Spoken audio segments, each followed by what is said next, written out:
Video में हम लोग देखेंगे क्लास 7th जो आपकी हिस्ट्री की बुक है उसका chapter 8 devotional path to divine.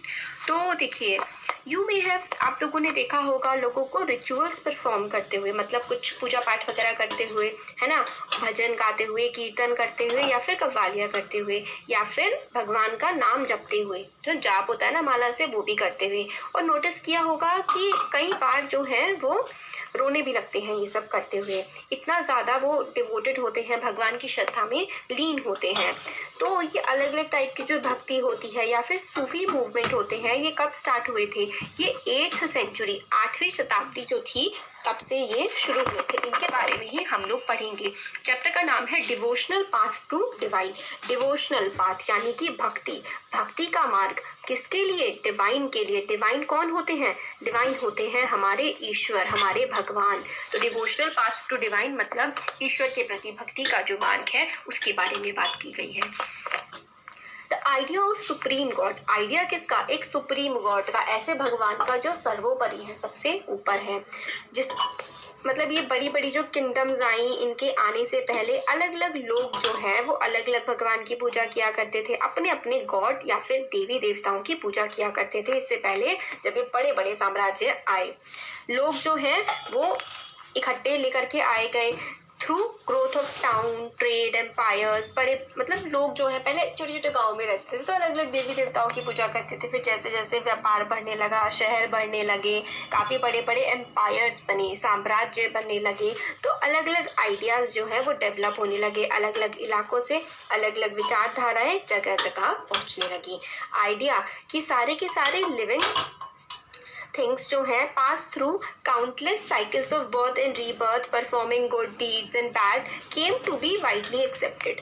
तो सब लोगों ने इस बात को एक्सेप्ट किया, माना कि क्या होता है कि हमारी जिंदगी एक नहीं होती है, अभी इस जिंदगी के बाद और जिंदगियां भी आएंगी, ठीक है, अलग अलग जन्म होते हैं, अलग अलग हम लोग योनियां प्राप्त करते हैं।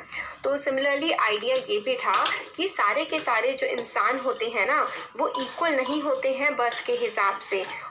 Gained ground during this period, और 8वीं सदी के टाइम पर से ही ये बात भी बहुत ज़्यादा उठने लगी कि हर कोई जन्म से ही अलग अलग होता है। ये सोशल प्रिविलेजेस का कि जो राजा की फैमिली में पैदा हुआ है वो रॉयल फैमिली का है, वो राज्य परिवार, राजसी परिवार का है, उसकी जो है इज्जत ज़्यादा होगी। जो नीची जाति में पैदा हुआ है उसकी इज्जत नहीं होगी, और जो हाई कास्ट में पैदा हुआ है ना, वही वेद ग्रंथ ये सब पढ़ सकते हैं। तो ये सारी की सारी चीज़ें 8वीं शताब्दी में मतलब 8th सेंचुरी में काफ़ी ज़्यादा प्रचलित हुई, पॉपुलर हो गई। काफ़ी सारे लोगों को ये सारे आइडियाज़ अच्छे नहीं लगते थे कि भाई ये ऊंच नीच क्या होता है, तो वो किस में चले गए? वो गौतम बुद्ध या जैन की टीचिंग्स में। गौतम बुद्ध में के पास मतलब जैन बन गए या फिर बौद्ध वो लोग बन गए जिनको ये ऊंच नीच की बातें अच्छी नहीं लगती थी। तो बुद्ध और जैन, इनके अकॉर्डिंग क्या था कि जो सोशल डिफरेंसेस होते हैं, भेदभाव होते हैं, और साइकिल होता है ना बर्थ का, डेथ का, इसको मतलब खत्म किया जा सकता है। बुद्ध और जैन ऐसा कहते थे। Others feel attached to the idea of supreme god who could deliver humans from such bondage if approach with devotion और भक्ति। और कुछ लोग ऐसे भी थे जो कहते थे कि ये जन्म मरण से हमें मुक्ति मिल सकती है अगर हम लोग खुद को भगवान की मतलब भगवान में लीन कर दे, भगवान की श्रद्धा में खो जाए, तो भी हम इस जन्म मरण के चक्र से मुक्ति पा सकते हैं। ये आइडिया भगवत गीता में भी काफ़ी ज़्यादा पॉपुलर हुआ। भगवत गीता में भी ये लिखा हुआ है भक्ति मार्ग। फिर शिव, विष्णु, दुर्गा, ये जो है काफ़ी ज़्यादा इम्पोर्टेंट डेटीज, काफ़ी इम्पोर्टेंट भगवान बन करके आए जिनकी पूजा जो है की जाने लगी। काफ़ी इलेबोरेट रिचुअल, वही हवन करो, यज्ञ करो, ये मंत्र पढ़ो, वो मंत्र पढ़ो, इस तरीके की पूजा पाठ जो है इन लोगों के किए जाने लगे थे। और क्या हुआ, इसी टाइम पर गॉड गॉडेसेस जो है वो अलग अलग इलाकों में अलग अलग नाम से भी उनको जाने लगा, या फिर अलग अलग इलाकों के जो भगवान है शिव, विष्णु या फिर दुर्गा, उन्हें कहा जाने लगा। इस प्रोसेस में ये जो लोकल मिथ्स होते थे, लोकल कहानियाँ, लोकल लेजेंड्स जो थे वो भी पुराणिक कथाओं के भाग बन गए। और जो पूजा करने के मेथड होते थे जो कि पुराणों में लिखे गए थे उनको इंट्रोड्यूस कर दिया गया लोकल कल्ट में। लोकल कल्ट का मतलब होता है लोकल इलाके में, जैसे कि आपके इलाके में अच्छा ऐसे पूजा पाठ करें, ऐसे नहीं करो भाई, जो पुराण में वेदों में लिखा हुआ है ना इस तरीके से पूजा पाठ करो, ऐसी लोगों को बातें बताई जाने लगी। इवेंचुअली धीरे धीरे क्या हुआ, पुराण ने भी also laid down that it was, Purana ने भी कहा कि लोगों के लिए ऐसा हो सकता है कि भगवान की उन्हें श्रद्धा मिल जाए, मतलब भगवान का आशीर्वाद उनको मिल जाए, ऐसा जरूरी ऐसा हो जाएगा रिगार्डलेस ऑफ एनी कास्ट। मतलब आप चाहे किसी भी कास्ट के हो, आपकी कोई भी जाति हो, चाहे ऊंची जाति के हो चाहे नीची जाति के हो, भगवान का आशीर्वाद आपको मिल सकता है, ऐसा पुराणों में भी कहा जाने लगा। तो जो भक्ति का आइडिया था ना, भक्ति का, श्रद्धा का भगवान के प्रति, काफी ज्यादा पॉपुलर होने लगा। इवन बुद्धिस्ट और जैनीज जो है अडॉप्टेड दीज बिलीव्स। तो जो बुद्ध लोग थे, जैन थे, उन्होंने भी जो भक्ति के मार्ग है ना कि ईश्वर की भक्ति करो और तुम्हें क्या मिल जाएगी, मुक्ति मिल जाएगी, भक्ति से तुम्हें मुक्ति मिल जाएगी, ये वाला जो फंडा था ना, ये काफी ज्यादा पॉपुलर हो गया था 8th सेंचुरी के टाइम पर। नए kingdoms, a new kind of भक्ति इन साउथ इंडिया। साउथ इंडिया में नयनर्स और अलवर्स। अब ये बहुत ज्यादा इंपॉर्टेंट है, आपके एग्जाम में बहुत ज्यादा पूछा जाता है कि नयनर्स हो गए, अलवर्स हो गए, ये कहाँ पर मिलते हैं, साउथ इंडिया में, और इनकी भक्ति की जो फॉर्म थी उसके बारे में हम पढ़ेंगे।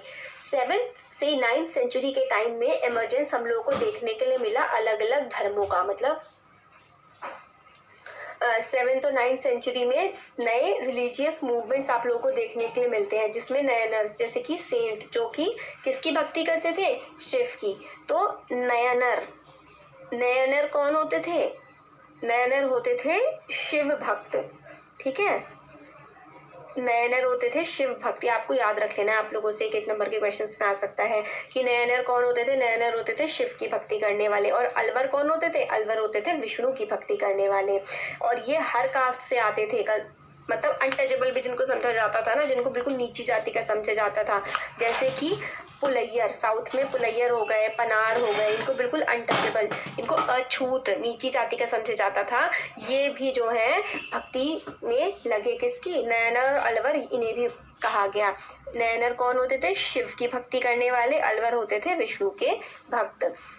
और ये लोग जो है वो बुद्धिज्म और जैनिज्म को काफी ज्यादा, they were sharply critical of Buddhist and Jains. Buddhist और जैनीज को पसंद नहीं करते थे, उनकी बुराई, क्रिटिकल हुआ करते थे कि ये लोग सही नहीं है। और preached ardent love of Shiva और Vishnu as the path to salvation. और इन्होंने कहा कि अगर आप लोगों को साल्वेशन चाहिए, आप लोगों को मुक्ति चाहिए, तो आपको क्या करना पड़ेगा, आप लोगों को शिव की या फिर विष्णु की भक्ति करनी पड़ेगी। और ये बुद्धिज्म जैनिज्म में कुछ नहीं रखा, ऐसा जो अलवर नयनर थे उन्होंने कहा। उन्होंने आइडियल्स बनाए प्यार के और एक होता है हीरोइज्म के, जो कि हमें संगम लिटरेचर में, जो तमिल का बहुत ही पुराना लिटरेचर है ना, तमिल के आप कह लीजिए जैसे कि हमारे रामायण महाभारत है, अगर नॉर्थ इंडिया, वैसे तो रामायण महाभारत तो पूरे इंडिया के लिए ही है, माने जाते हैं, बट संगम लिटरेचर जो था ना वो तमिलनाडु से रिलेटेड है, ये आप लोग याद रखिए। तमिलनाडु में भी काफी ज्यादा संगम लिटरेचर में भी idea of love and heroism भगवान से जोड़ा गया और काफी ज्यादा इसको लिखा भी गया। और इसमें भक्ति की वैल्यूज डाली गई कि अगर आप ईश्वर की भक्ति करेंगे तो आप लोगों को ईश्वर की कृपा मिलेगी। नयनर हो गए, अलवर हो गए, वो जगह जगह गए, उन्होंने काफी सारी पोएम्स लिखी और डेटीज को प्रेज किया, मतलब ईश्वर की भक्ति में उनकी तारीफ में काफी पोएम्स लिखी गई। Enshrined in the villages they visited and set them to music. और उन्होंने जहाँ जहाँ कविताएं लिखी उनको गांव-गांव में मतलब गाया जाता है और काफी ज्यादा ये पॉपुलर हो गई थी जो कविताएं इन्होंने नयनर्स और अलवर्स ने लिखी थी। अब देखिए हेगियोग्राफी क्या होता है, राइटिंग ऑफ सेंट्स लाइफ। हेगियोग्राफी का मतलब होता है संतों की जिंदगी के बारे में जो लिखा जाता है। अब नयनर और अलवर्स, ये बहुत इंपॉर्टेंट है, ये वाला जो बॉक्स है ना, तो देखिए देयर वर 63 नयनर्स। कितने नयनर्स थे, 63 नयनर्स थे who belong to caste backgrounds, बहुत अलग अलग बैकग्राउंड्स, जैसे कि अनटचेबल्स, अछूत और hunter gatherer, soldier, Brahmin, chief, बहुत सारे अलग अलग बैकग्राउंड से, ऊंची से नीची जाति, हर जाति के लोग आप लोगों को नयनर मिलेंगे। और कितने नयनर फेमस हुए, 63 नयनर, ठीक है। द बेस्ट नोन, इनमें से जो काफी ज्यादा पॉपुलर नयनर हुए उनके नाम है अप्पर, सांबंदर, सुंदरर और मणिकावा सागर। तो अप्पर, सांबनर और सुंदरार और मणिकावा सागर, ये सारे के सारे नयनर हैं। There were 2 sets of compilation of their song, Tevaram और तिरुवचनम, तो ये बहुत इंपॉर्टेंट है, ठीक है। तेवाराम और तिरुवचनम ये किसने लिखे हैं?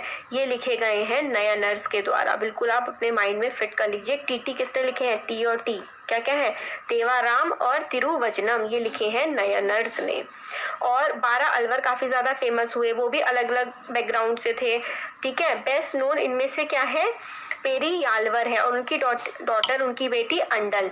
इन्होंने और कौन कौन है? टोंडराडिप्पी अलवर और नम्मालवार। इन्होंने क्या क्या लिखा? इन्होंने लिखे दिव्य प्रबंधम। तो ये भी इंपॉर्टेंट है कि दिव्य प्रबंधम किसने लिखा है? तो दिव्य प्रबंधम लिखा गया है अलवर्स के द्वारा। अलवर्स जो थे ना, सारे अलवर्स ने कुछ पोएम्स लिखी, उनका एक कंपाइलेशन है, उसको मिला करके क्या बनाया गया? जो अलवर्स ने लिखे थे, दिव्य प्रबंधम बनाया गया।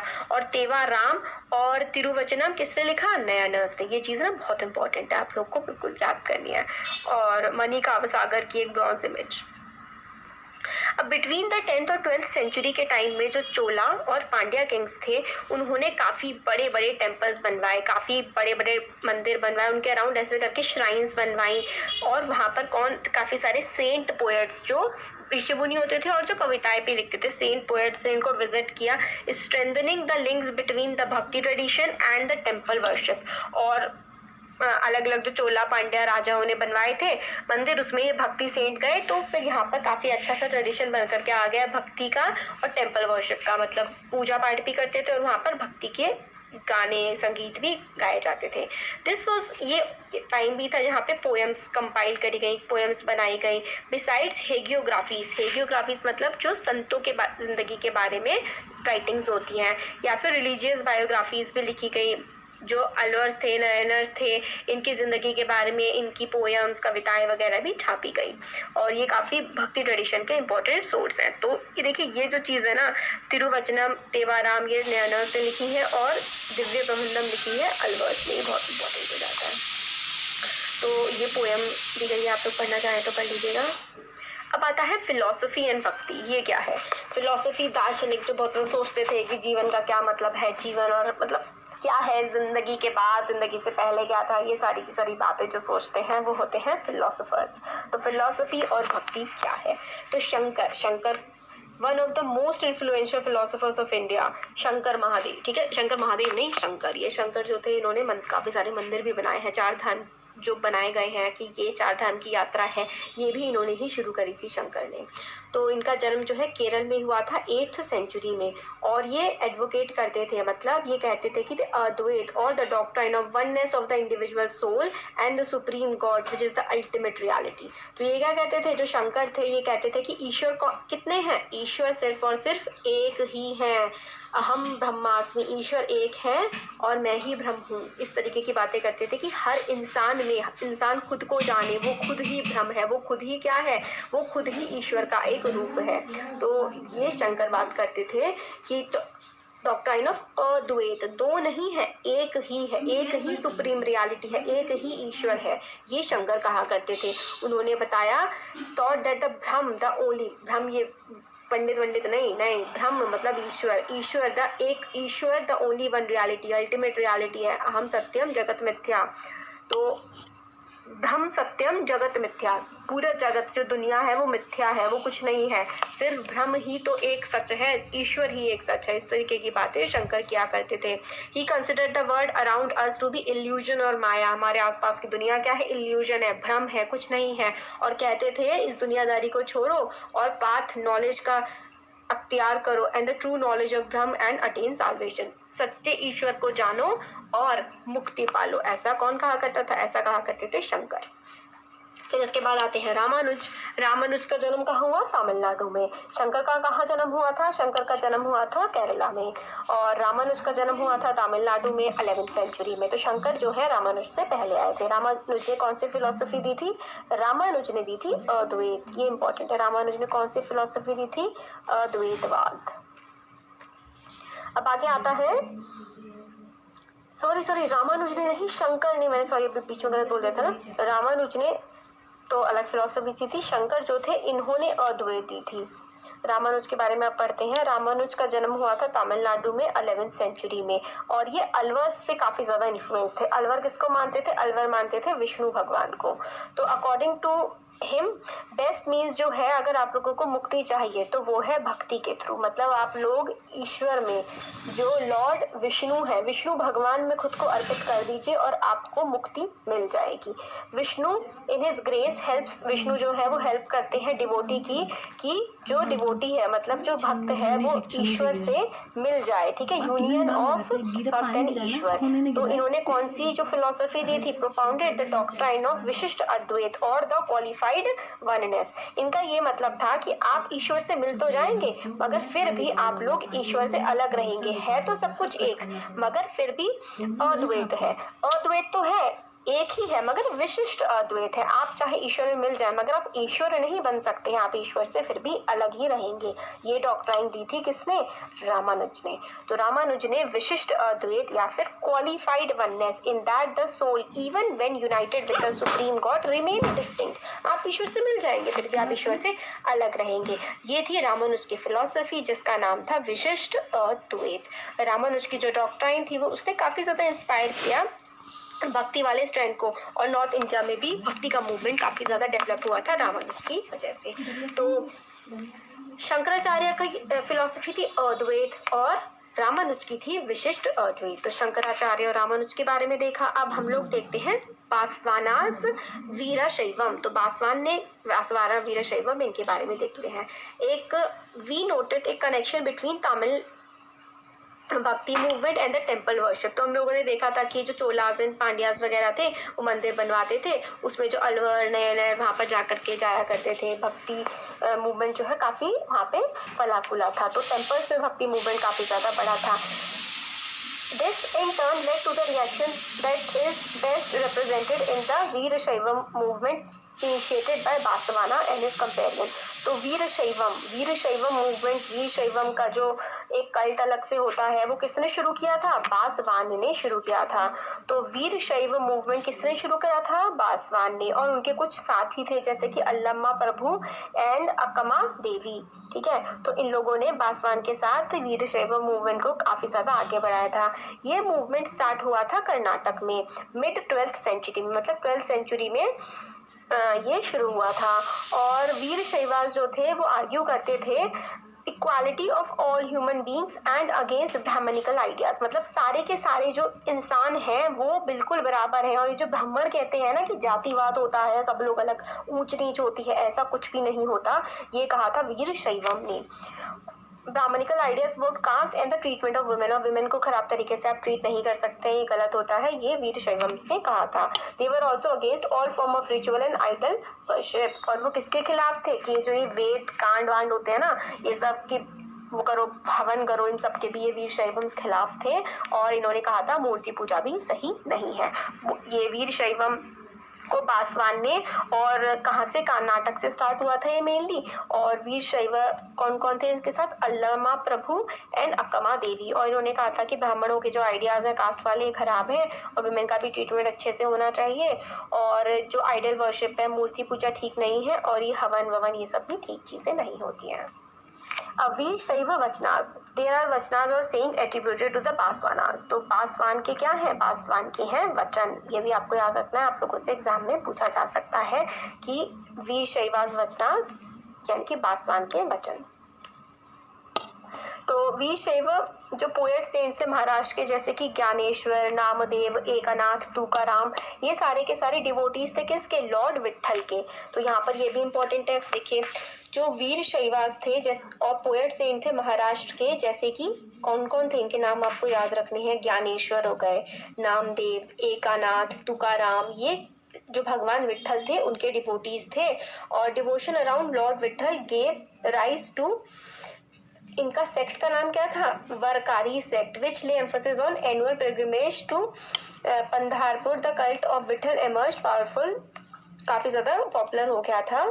कहाँ पर? महाराष्ट्र में। ये इंपॉर्टेंट है, देखिए पता है, ये वैष्णव पोएट सेंट जो थे महाराष्ट्र के, ज्ञानेश्वर हो गए, नाम याद रखिए सारे के सारे, और विट्ठल कल्ट इनके द्वारा बढ़ाया गया था। अब वही सेंट ऑफ महाराष्ट्र मतलब महाराष्ट्र के जो संत हैं उनके बारे में। 13th और 17th सेंचुरी के टाइम पे महाराष्ट्र में काफी सारे संत जो है वो आए थे, जिन्होंने काफी सारे सिंपल से मराठी में सॉन्ग्स लिखे थे, जिससे लोग काफी ज्यादा इंस्पायर हुए थे।